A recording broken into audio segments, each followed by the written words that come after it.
Sendero con Andy.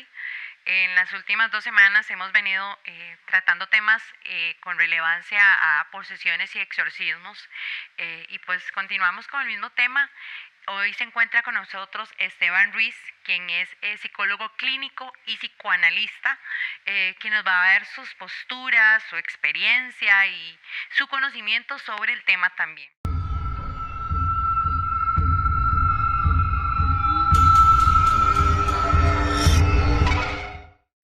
Esteban, muchísimas gracias por sacar el ratito para nosotros y para que nos hables sobre tus puntos de vista y tu conocimiento en base a tu trayectoria médica, clínica y pues tu experiencia como tal. Bienvenido. Muchas gracias, Andy, y muchas gracias a todo el equipo de producción y a todos los que nos están viendo en este momento. Es un placer siempre poder conversar sobre este tipo de temas que nos apasionan, porque hay mucho tabú siempre alrededor de esto y nuestra práctica, tanto clínica, psicológica, psicoanalítica y con situaciones paranormales, siempre va a tener puntos de encuentro, como va a tener puntos que están muy alejados de una práctica y de otra, pero ¿por qué no? Este tipo de programas nos invitan a reflexionar, a quitarle todo el tabú a este tema, a poner a cada cosa en su lugar y ¿por qué no tal vez dejar las cosas un poco más claras o un poco más enredadas según el criterio de cada quien, ¿verdad? Que esa es la idea. Esa es la idea principal de Jog Medios, ¿verdad? Crear un programa donde nos adentremos más sobre estos temas tabú en general, exorcismos, brujería, etcétera, etcétera, y qué mejor manera de verlo desde diferentes puntos de vista, con diferentes profesionales. Voy a empezar sin más preámbulos de una vez, porque me muero por preguntar. Quiero y me encantaría que enfaticemos en las patologías que se pueden comparar con una posesión, con respecto a una de las más fuertes, que es la histeria. Okay.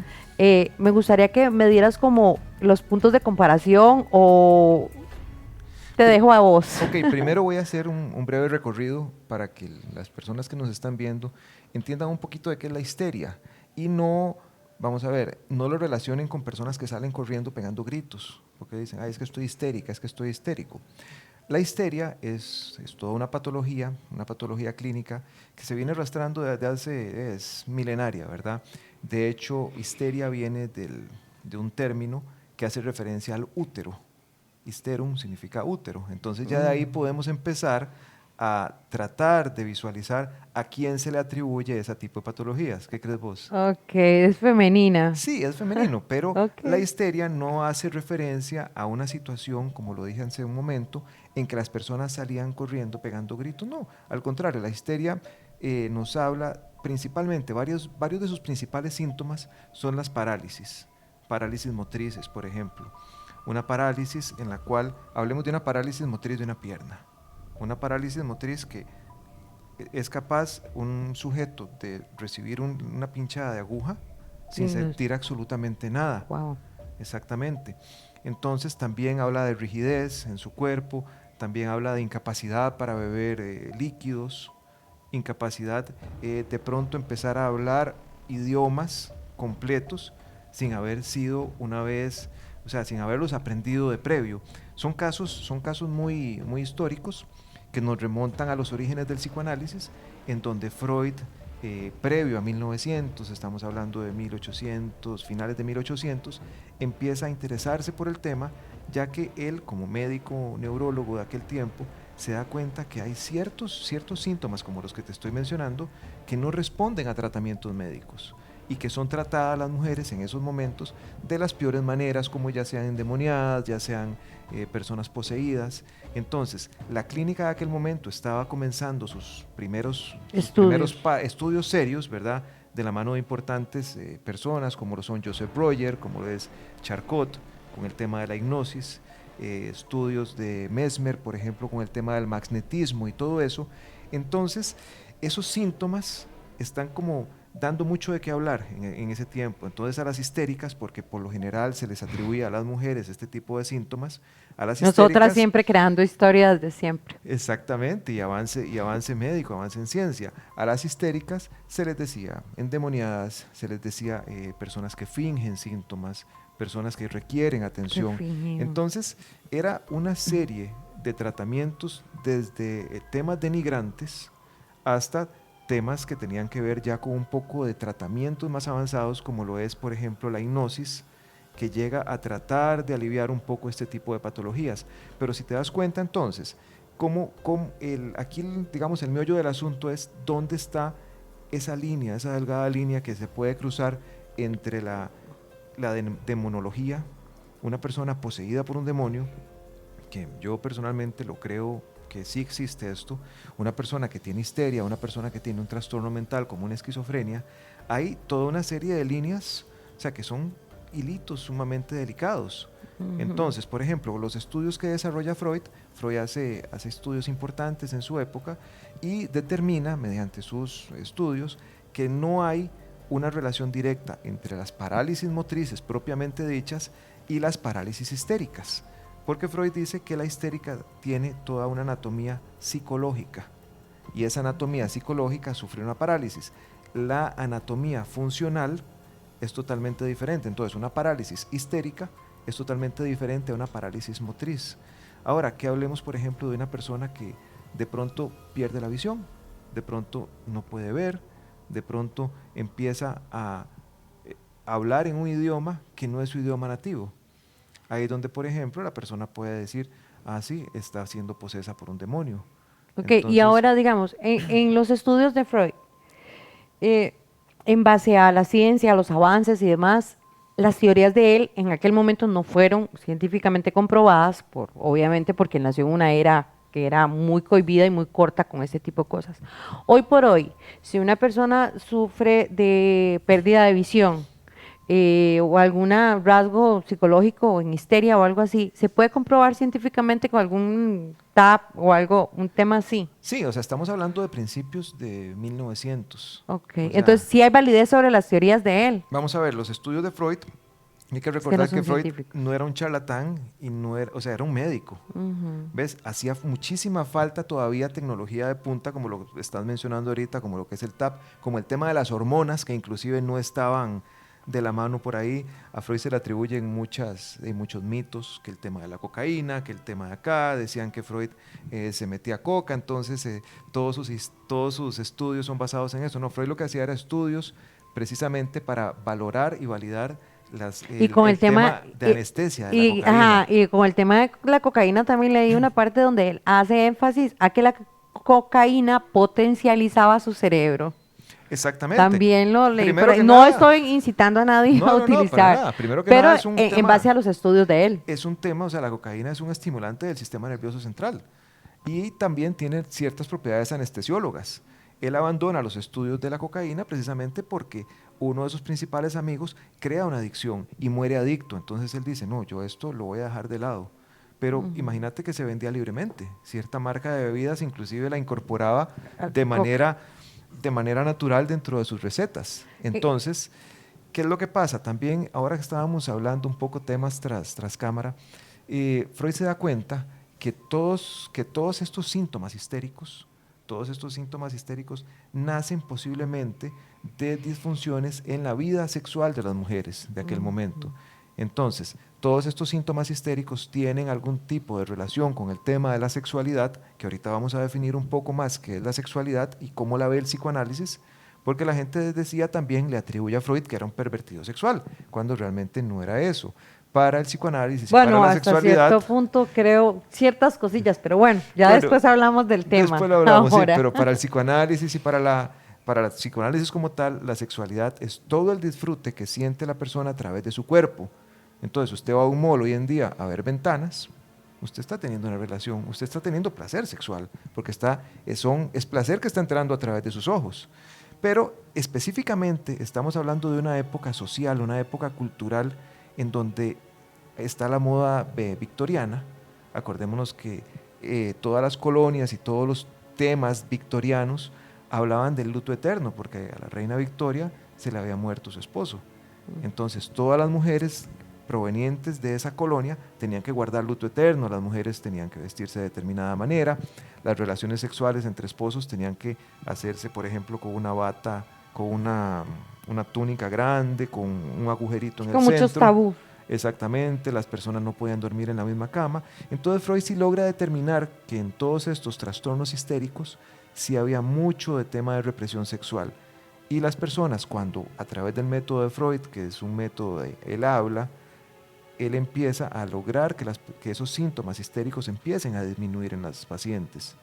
Entonces se da cuenta que no estamos ante posesiones demoníacas, no estamos ante intervenciones paranormales, sino que estamos ante un tema de represión de situaciones que las personas no han podido expresar a través del habla, y cuando lo logran hablar de una manera libre, sin ningún tipo de tabú, sin ningún tipo de cuestionamientos, la figura del médico ahí es sumamente importante, le permite que se exprese. Hay algo interesante, la histérica quiere hablar versus un demonio. Por lo general los demonios quieren maldecir, quieren callar, hay que hacerlos hablar a través de un exorcismo. Aquí tenemos un factor importante. Si usted le dice a una histérica, hable, son 3 horas, 4 horas, y usted como analista ahí sigue y sigue y sigue conversando. Si los que han practicado algún tipo de situación con demonios o han visto algún tipo de exorcismo, hay que obligarlos a que hablen, hay que obligarlos a decir el nombre. Hay que obligarlos a que se manifiesten. Y las manifestaciones en el lenguaje tanto del demonio y de la histérica son sumamente diferentes.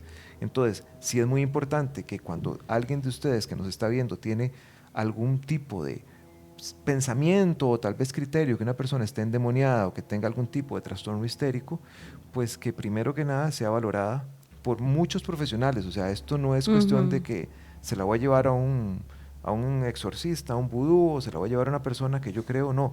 Ya hoy en día la ciencia nos ha demostrado que hay muchísimos profesionales que pueden aportar a la hora de establecer un diagnóstico certero y no empezar a jugar a que somos sabios, a que somos dioses y que todo lo manejamos, porque el diagnóstico de un tema de demonología o de histeria, que hoy en día se siguen viendo, nosotros en la clínica seguimos viendo ese tipo de casos de personas con trastornos histéricos, pues se atienda como tiene que atenderse. Entonces, sí, y ser conscientes que estamos ya en un 2000 y tantos, ¿verdad? No estamos en una era de Freud donde se utilizaban métodos poco convencionales como lo era la lobotomía. Creo que fue para el mismo... Eso fue un método previo, Ok. en la cual sí, digamos, todo el tema para tratar esquizofrenia, se les hacía agujeros en el cerebro a las personas para Muy descompresionar, cruel, sí, algo muy cruel, para pero a descompresionar medida el que ellos cerebro. tenían pocas posibilidades o pocas Herramientas, digamos. para lidiar con los enfermos, entonces hacían ese tipo de cosas.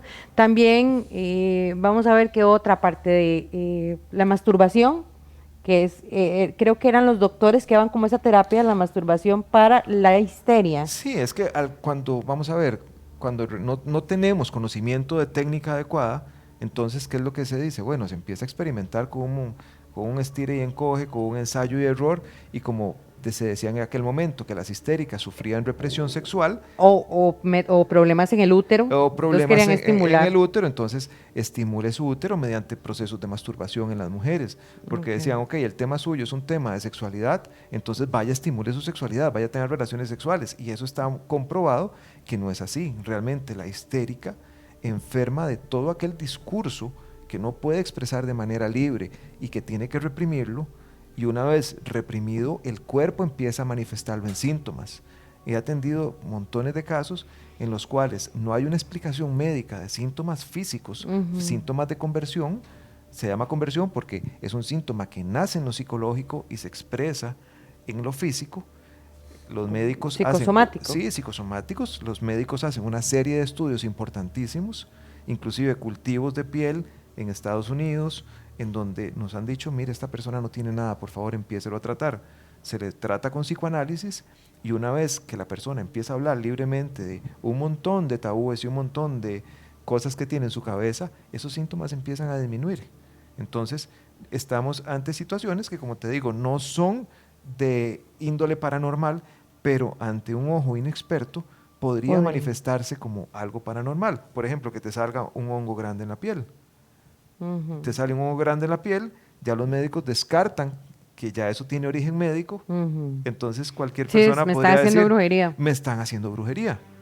Sí, el mensaje claro acá es que se vaya a consultar, que no le eche de una vez la culpa a alguna posesión, que todo tiene una explicación un poco, a veces un poco difícil, mas sin embargo sí hay una explicación científica como tal. Yo te iba a hacer otra pregunta, pero ya algo como muy personal, no de el psicólogo a Andy, sino de Andy a Esteban. ¿Has tenido la posibilidad de estar en un exorcismo o tener una experiencia cercana al tema paranormal? Claro que sí, muchas veces. Ok. ¿Y nos puedes dar una pequeña reseña sobre alguna de las que más te calara ahí como en la vida, porfa?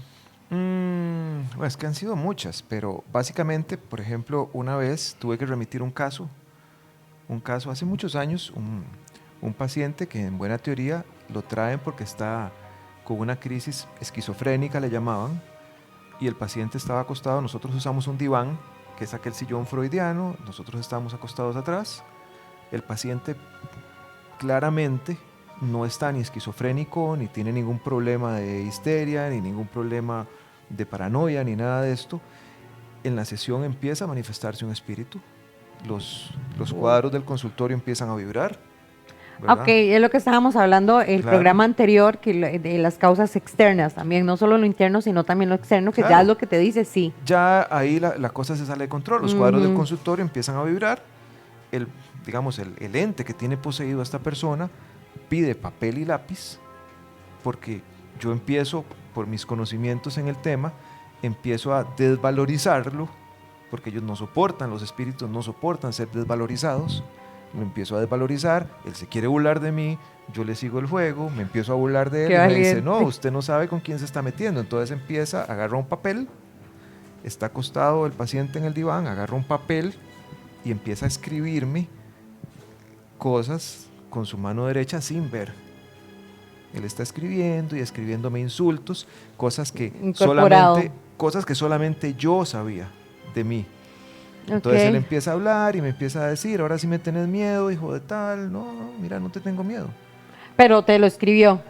Yo estaba, digamos, el paciente estaba viendo para un lado y él estaba escribiendo perfectamente así, así, a una velocidad impresionante. Es, Un texto totalmente fluido, en letra totalmente fluida, los cuadros del consultorio se mueven. Entonces me decía, ahora sí me tenés miedo y dejas de burlarte de mí. Le digo, no, hombre, para mí esto es un vacilón. Más bien, ¿No qué te daba dicha. miedo, verdad? No, no, no, para Ah, no, nada. a mí. Yo más bien dije, no, más bien qué dicha que te estás expresando, porque ahora sí le vamos a poder ayudar bien a este hombre que tenés acá, que Pero ya tenés acá sabemos cuál es poseso. el problema. Sí, ya No se sabemos trata de cuál un es el problema. psicoanálisis. Qué dicha que caíste en la trampa y qué dicha que ya vamos a trabajarlo como se debe. Entonces, esta persona fue llevada con autoridades eclesiásticas y se trabajó como se debe y evidentemente estaba poseída por espíritus demoníacos. Entonces, aquí lo interesante es no querer jugar uno de ser Dios, Ujú, porque, bueno, yo soy psicoanalista, no soy exorcista, pero sí ujú. sé identificar cuando es una cosa y cuando es otra, ¿verdad? Sí, y es un tema bastante complejo porque para muchos, no estoy generalizando, para muchos psicólogos no existe tal mal, no existen los demonios, o para ellos es poco probable que acepten la posibilidad de que un demonio pueda poseer a una persona. Para muchos de ellos, a los cuales yo he hablado, ellos niegan la existencia como tal. Sí, porque su formación no les permite, su formación y su personalidad no les permite ver más allá de lo evidenciable a nivel de ciencia. ¿Con quién estaba hablando de este tema de la personalidad? Mira, creo que fue con Raúl. Raúl nos acompañó la semana pasada, estuvo por acá. Creo que yo estaba hablando de un tema de el super yo y egocentrista del psicólogo. Sí, No estoy atacando, lo estoy diciendo desde mi punto de vista, con todo el respeto, los aprecio mucho, pero quiero dar mi punto de vista porque no me puedo quedar callada. Creo que cuando la persona es muy egocéntrica y es muy super yo y muy invencible o se cree la mejor persona, él está muy cerrado a aceptar la posibilidad del bien y del mal. Es que, vamos a ver, hay personas que... Con todo el respeto. Sí, esto es todo un tema que suele dividir a los colegas en psicología. ¿Por qué? Porque muchos dicen, o sea, yo no creo en lo que no puedo ver. Por Exacto, ejemplo, también, es válido. Sí, los psicoanalistas, yo tengo la formación en ambas, digamos, en ambas especialidades. Soy psicoanalista y también tengo la maestría en psicología clínica. Pero los psicólogos clínicos suelen utilizar el enfoque positivista. El enfoque positivista es la psicología basada en evidencia. La evidencia es únicamente lo que yo pueda ver, lo que yo pueda repetir en un ensayo clínico, que si hay 5 psicólogos acá, o 2 en China, 1 en Rusia y 1 en Estados Unidos, pueden ver y anotar exactamente lo mismo y utilizando cierto procedimiento va a ser lo mismo. Entonces, tanto el psicoanálisis como la parte de demonología escapa totalmente a la ciencia. Inclusive Freud lo menciona. En los orígenes del psicoanálisis, Freud menciona que nuestro objeto de estudio no cabe dentro del molde de la ciencia, porque nosotros estudiamos los fenómenos inconscientes. ¿Cómo medís un fenómeno inconsciente? ¿Cómo medís una posición demoníaca desde el paradigma científico, que requiere un número, que requiere un gramo? Entonces, yo no culpo a los colegas porque su formación y su personalidad van por esa línea.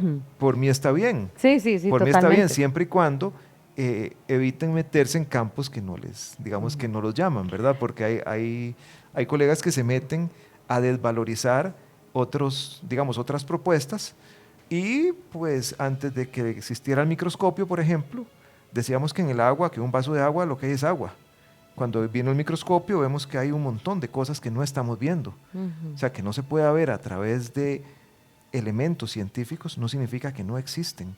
Exacto. Y como dicen padres exorcistas, que no creas en el diablo no significa que no te vaya a llevar. Por ahí dice. Es que aquí la verdad es que vos podés ser un presidente, psicólogo, psicoanalista, un ateo, pero hasta que vos no vives el tema de un susto o de un tema paranormal en carne propia, claro, que no tenés prueba contundente científica o no tenés documentación de lo que pasó, pero vos sos consciente de lo que viviste, no vas a avalar la posibilidad de la existencia de este tipo de entidades. No, y desgraciadamente mucho colega pues lo asume a algún tipo de cuadro, por ejemplo, de esquizofrenia, porque la esquizofrenia es una enfermedad mental que podría tener orígenes físicos, todavía no se ha descubierto exactamente de dónde nace la esquizofrenia como tal, pero muchos de los síntomas de los endemoniados o de las personas posesas comparten síntomas con la esquizofrenia, ¿verdad? Como la catatonia, que es ponerse rígido, ver, escuchar cosas, tener creencias que son totalmente irracionales. Entonces, hoy en día muchas personas, lamentablemente, que no son esquizofrénicos y que lo que tienen es realmente una posesión demoníaca, son tratados como esquizofrénicos. Y aislados, porque... Son aislados y maltratados, digamos, porque realmente, ¿qué es lo que requiere un buen diagnóstico? Un buen diagnóstico, el siguiente paso no es quedar ahí en el diagnóstico, sino dar un tratamiento. Entonces, si a una persona que no es esquizofrénica, la tratas como esquizofrénica, la medicas, imagínate, esa persona nunca va a mejorar, porque realmente lo que tiene es una posición demoníaca, que como te digo, lo existe. Sí, va a quedar encerrada por vida en un manicomio. Va a quedar encerrada por vida. O sedada en totalmente en su casa, sí hay que una posibilidad. Siendo un peligro completamente para ella misma y para su familia, porque eso es complicado. Entonces, los mandan a la casa, muchas veces les hacen un trabajo de prevención en temas psicosociales, en rehabilitación psicosocial desde su casa, y ahí quedan en la casa como, yo siento que el tema de los demonios es como el tema de los virus, se sigue propagando y se sigue propagando, y si lo llevas a un determinado lugar, ahí va a seguir generando y va a seguir generando adeptos, este demonio sigue jalando y sigue jalando gente, y esto va a ser algo de nunca acabar. Hay bastantes casos referentes y aparte, algo muy importante, si vos das un diagnóstico, decís, mira, pues me parece que tiene esto y esto desde el área de psicología, pero me parecería buena idea que vos consultes a la iglesia, o no sé, ¿verdad? Para que este paciente llegue a la iglesia tiene que traer una documentación y pruebas contundentes que digan sí, la persona no está enferma psicológicamente, lo que posiblemente puede tener es una posesión, pero tienes que traer una de pruebas te lo digo por experiencia propia, porque a medida de los casos que he ayudado, solo el hecho de recolectar las pruebas es algo como Sí, es un alucinante. trámite en el gobierno, digamos. Sí, es que alucinante. es tardío, pruebas, Es como bloqueos. pedir una patente para una cantina frente a la iglesia. Exacto. Es O algo, sea, es demasiado impresionante. complejo, demasiado complejo, Claro. demasiado complicado. Y Y se lo pues, ponen cuesta arriba a la persona porque para mi gusto es un tipo de resistencia social. ajá. O sea, a la gente no le gusta hablar de esos temas. A mí me gusta hablar porque básicamente hay que quitar ese tabú, hay que quitar ese miedo. La gente tiene que saber que esto, aunque yo no lo crea, existe. Y lamentable es que entre más tiempo pase y más la persona tenga o no tenga su sistema de salud y mental también se puede ir agrietando en base a los hechos. Es que desgraciadamente, por ejemplo, ya sea una persona con histeria, con esquizofrenia o con una posesión demoníaca, hablemos de tres, digamos, de tres ejes que nos están reuniendo hoy. Histeria, posesiones demoníacas y esquizofrenia. Ujú, La esquizofrenia la ve la psicología clínica. ujú, La posesión demoníaca la ve, digamos, tema paranormal, la iglesia. Y la ujú, histeria, el psicoanálisis. ujú. Entonces, ¿qué pasa? Cualquiera de las tres tiene cosas que Están ante ligadas. un ojo no especializado se puede confundir, digamos, Ujú. la persona que lo está viendo y que lo puede tratar. Entonces, una persona de estas maltratada significa que de una u otra manera su salud, tanto emocional como física, va a ir para abajo. O sea, es impresionante ver cómo una persona con cualquiera de estos tres padecimientos, si no ha sido bien diagnosticado y bien tratado, en cuestión de 15 días se te vino al piso. Ok, vamos a ver, como para ir cerrando. La histeria se puede desarrollar desde de una paciente que ha tenido una vida mentalmente sana. O Sí, sea, sí. evoluciona de un pronto a otro. Digamos, hay edades que son predilectas como para que este tipo de enfermedades afloren, Ok. ¿ya? Que es, por Dígame que ejemplo, la estoy fuera del adolescencia. rango. La adolescencia, por ejemplo, Gracias, amén. la adolescencia es uno de esos puntos críticos en la evolución de un ser humano, en donde es como meter una bolsa de palomitas que no sabemos si tiene caramelo, si tiene Ok. vainilla o si tiene queso cheddar. Ahí al microondas la metemos, tocamos el botón y ahí lo que salga, ¿verdad? Por Ok. eso hay que tener mucho cuidado con los adolescentes. Ujú, También, si usted se da cuenta, el tema de fenómenos paranormales en la adolescencia es bastante más severo, ¿verdad? ujú. Igual el tema de la esquizofrenia. Exacto. Entonces, lo que hay que tener es muy La vigilado. esquizofrenia también viene siendo muy parecido, muy similar. Bien, hay mucho síntoma compartido. Ujú. Entonces, Pero a la hora de desarrollarse, bueno, la esquizofrenia sí se basa también en femenino y en sí, en masculino, sí. femenino y masculino. Igual la histeria, hay histeria en hombres, Ah, ok. hay histeria en hombres, pero predilectamente los síntomas de la época freudiana atacaban mujeres, ¿verdad? Ok. Entonces, qué es todo lo que estamos haciendo acá? Tratando de concientizar a las personas que nos están viendo que no den diagnósticos apresurados. Andy bien lo acaba de decir y es importante recalcar esto. O sea, el diagnóstico, ya sea de una esquizofrenia, de una histeria o de una posesión demoníaca, es un diagnóstico que requiere paciencia, es un diagnóstico que se va cuesta arriba, pero hay que hacerlo rápido y hay que hacerlo tomando todas las medidas del caso posibles. ¿Por qué razón? Porque no es solo un tema que ataca a la persona que lo está viviendo, sino que ataca a todo un núcleo familiar. Ujú. O sea, nadie Exacto. puede dormir, y hablemoslo así, como decimos Ujú. en mi pueblo a calzón quitado, nadie puede dormir en paz teniendo un caso o de esquizofrenia, o de histeria, o de posesión demoníaca en su hogar, en su núcleo familiar. Yo he sido partícipe en situaciones ahí en las que me ha tocado colaborar, en donde la gente, para poder dormir en paz, casi que tiene que amarrar a la A la persona. persona. O sea, casi llegar a ese punto, o si no, dormir por un tema de derechos humanos que les han dicho, cuidado lo amarra, cuidado lo encierra, porque pues no se puede hacer por un tema de derechos humanos. Entonces, todos nos encerramos para Sí, resguardarnos. todos con llave y Uno cuchillos hace, escondidos. Sí, sí. exactamente, uno hace guardia, uno está despierto, porque esta situación se nos puede salir de control en cualquier momento. ¿Ven? Porque hay todo un, como se decía en el programa anterior, o sea, no sabemos cómo va a reaccionar una persona de estas.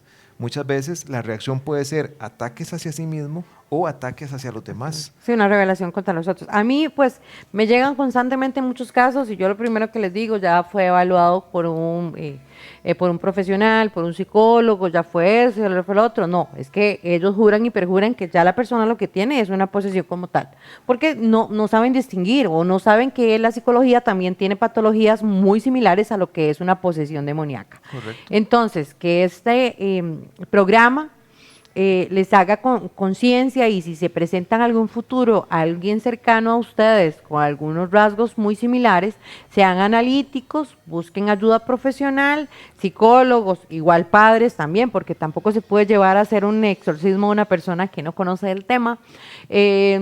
Todo para hacerlo de una manera correcta, ¿verdad? Para no poner en riesgo la integridad física ni mental de la persona que está siendo afectada. Es importante recalcar esto, Andy, porque no todos los sacerdotes saben hacer exorcismos. No todos los psicólogos son psicólogos clínicos, ¿De qué estamos hablando? ni se especializan en un tema de evaluación para ver si hay alguna patología severa como la esquizofrenia, que comparte síntomas muchas veces con este tipo de cosas. Entonces, si están viendo que una persona en su casa está experimentando este tipo de cosas, o sea, sepan que primero que nada ellos no son conscientes de lo que está pasando. Eso es algo importante, no están fingiendo. Mucha gente trata de minimizar el tema y aunque han pasado más de un siglo después de los hallazgos de Freud, que Freud llegó y les dijo a los médicos, señores, ellas no son simuladoras, ellas no están fingiendo sus síntomas, hay que ponerles atención. Desgraciadamente tenemos médicos que dicen, esta persona está fingiendo, esta persona está obteniendo algún tipo de beneficio por fingir esta patología. Créanme que a nadie le gusta estar enfermo. Hay casos muy documentados que sabemos que sí, que la gente quiere, por ejemplo, fingir algún tipo de patología para ser tratado en un proceso judicial de una manera más, más liviana. Sí, para salirse librado. Esteban, voy a cortarte ahí. Muchísimas gracias, de verdad. Se nos fue el tiempo rapidísimo. Espero, confío que en algún momento puedas venir a compartir un poco más de información porque me encanta hablar con vos sobre tus puntos de vista, tu experiencia y demás. Me gustaría mucho que hiciéramos un programa como dedicado a tu experiencia, a todo lo que has pasado. Sería bastante importante. Gracias a Joc Medios. Esteban, súper complacida de tu compañía. Gracias. Siempre igual un placer poder conversar con vos y la brujita del Facebook. Los espero la próxima semana. Creo que vamos a seguir una continuidad sobre exorcismos. Muchísimas gracias, muy amables. Esto es El Caldero con Andy. Gracias a Joc Medios.